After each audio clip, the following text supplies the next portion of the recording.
बच्चों हम लोग सुनेंगे एक बहुत ही बढ़िया कहानी जिसका नाम है भालू का बच्चा और बाघ के बच्चे।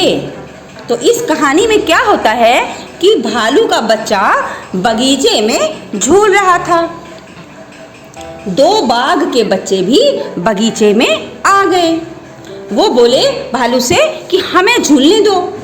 बाघ के बच्चों ने कहा कि भालू के बच्चों से कि हमको झूलने दो। तो भालू के बच्चे ने दूसरे झूले की ओर इशारा करते हुए कहा इस पर झूल लो।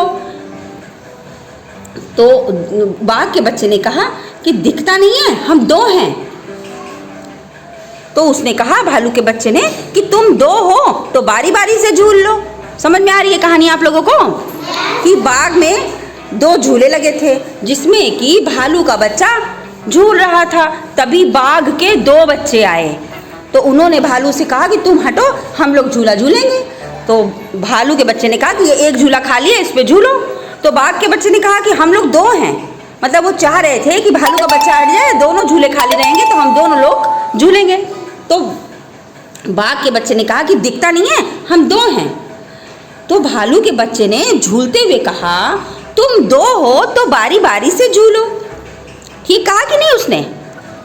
ठीक कहा ना कि तुम दो हो तो बारी बारी से झूलो। भालू के बच्चे ने झूलते हुए कहा। बाघ के बच्चों ने जमीन से रेत उठाकर भालू के बच्चे के ऊपर डाल दी। अब भालू का बच्चा झूले से कूदा और पापा भालू को आवाज लगाई। उसने अपने पापा भालू को आवाज लगाई। बाघ के बच्चों ने देखा कि सचमुच बड़ा भालू उधर खड़ा था। वो दोनों एक साथ भागे और गिरते पड़ते दीवार कूदे। दीवार कूदते ही और जोर से भागे।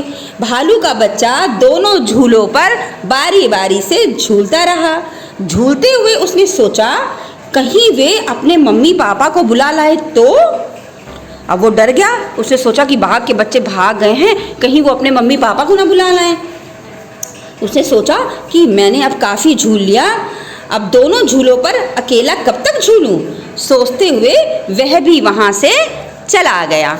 तो बच्चों कैसी लगी कहानी? अच्छी लगी ना? अब सुनिए, ध्यान से सुनिए। आप लोग भी कभी झूला झूलते हैं या कोई खेल खेलते हैं? खेलते हैं ना? तो अगर कोई दूसरा बच्चा कहता है कि अब हम झूलेंगे, हमको झूलने दो, तो आप लोग क्या करते हैं? कौन बताएगा? अगर आप मान लीजिए झूला झूल रहे हैं और कोई दूसरा बच्चा आ गया बोला हमें झूलने दो, तब आप क्या करेंगे? कौन बताएगा? आप बताइए। जब हम झूलेंगे तो बोलेंगे दूसरे लोग कि हम भी झूलेंगे तो हट जाएंगे। तो आप हट जाएंगी। अच्छा, और कौन बता रहा है? क्या करेंगे आप लोग? हाँ, सुंदरी बताइए। आप बैठ जाइए। सुंदरी बताइए। तो कोई दूसरा बच्चा कहेगा कि आप हटिए, हमें झूलना है, तो आप क्या करेंगी?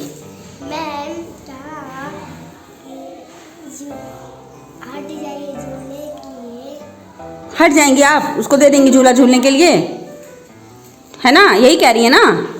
ठीक है, अच्छा बैठिए। और कौन बताएगा? अब कोई लड़का बताए कि लड़के क्या करेंगे। हाँ, आप बताइए, आप क्या करेंगे? उठिए उठिए, फटाफट उठिए। कोई अगर आप झूला झूल रहे होंगे और कोई कहेगा हटो मुझे झूलने दो, तब आप क्या कहेंगे? झूलने दोगे? अरे वाह, आप लोग तो सब लोग बहुत अच्छे हैं। हमने तो देखा है जब खेलने की छुट्टी होती है तो आप लोग कभी फुटबॉल के लिए झगड़ा करते हैं। एक अगर कोई फुटबॉल खेल रहा होता है और दूसरा बच्चा मांगता है तो आप लोग नहीं देते हैं? देते हैं? कहाँ देते हैं? नहीं देते हैं। अच्छा तो ठीक है, कोई बात नहीं, अच्छी बात है अगर देते हैं तो। मम्मी पापा को बुला लाती हूँ जब झगड़ा होता है ना? झगड़ा होता है तो मम्मी पापा बुला लाते हैं कि देखो ये हमको मार रहा है, देखो ये हमको खेलने नहीं दे रहा है ना? यही करते हैं ना आप लोग? चलिए, अच्छा ठीक है। तो हम ये कहना चाह रहे थे कि आप लोग मिलजुल के खेलिए, झगड़ा मत करिए। और अगर कोई एक चीज़ है खेलने के लिए और बहुत सारे लोग हैं उसको खेलने के लिए, तो क्या करेंगे? बारी बारी से खेलेंगे, बारी बारी से खेलिए। जैसे मान लीजिए एक ही फुटबॉल है ना, तो जितने लोग खेल सकते हैं उतने लोग खेलें। मान लीजिए एक ही कैरम है अगर आपके पास, तो एक कैरम में 4 लोग खेल सकते हैं ना? एक कैरम में 4 लोग खेल सकते हैं ना कैरम बोर्ड में? तो फिर 4 लोग खेलिए। अगर और भी ज़्यादा लोग हैं तो फिर उसको भी बारी दीजिए। ठीक है ना? तो सबको कैसे खेलना चाहिए? मिलजुल के खेलना चाहिए ना? चलिए ठीक है, चलिए क्लैपिंग करिए। Clapping clapping clapping.